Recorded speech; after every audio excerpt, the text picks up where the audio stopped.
নমস্কার। আজকে এক থালা কমফর্ট ফুড নিয়ে ব্লগটি শুরু করছি।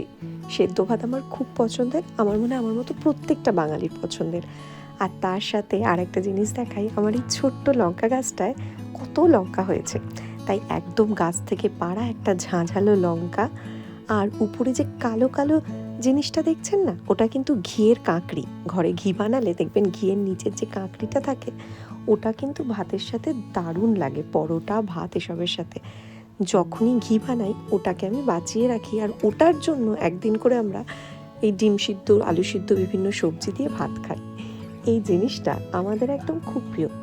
দাঁড়ান, আজকে একটা গল্প বলবো। আমার ছোটোবেলার বলা একটা কথা কিভাবে আমার জীবনে বাস্তব রূপ পেয়েছে, সেটাই আপনাদের সাথে শেয়ার করব। আজ আপনাদের সাথে আমার সব থেকে পছন্দের একটি জায়গার গল্প করব। দাঁড়ান, জায়গাটি একবার দেখাই। পিছনে হয়তো পাখির প্রচুর আওয়াজ শুনতে পাচ্ছেন। এটি আমার বাড়ির একদম সামনেটি। এই আমার বাগান, আর এই চারিপাশে প্রতিবেশীদের বাগান। পুরো নানান রঙের সবুজে মোড়া একটা জায়গা। আর দূরে পাহাড়। আমাদের এই গ্লাসগো শহরটি স্কটল্যান্ডের এমন একটি জায়গা, পাহাড়, সমুদ্র সব কিছু আছে। পুরো স্কটল্যান্ডটি তাই খুব সুন্দর। আর এখানকার সবুজটা কিছুটা সুইজারল্যান্ডের যে সবুজ গ্রিনারি, তার সাথে ম্যাচ পাই আমি। অন্য জায়গার সবুজগুলো কিন্তু অন্য ধরনের। একটা কথা এটা বলতে গিয়ে মাথায় এলো, আমি যখন ছোট ছিলাম একবার শিলংয়ে ঘুরতে গেছিলাম মামা মামিদের সাথে।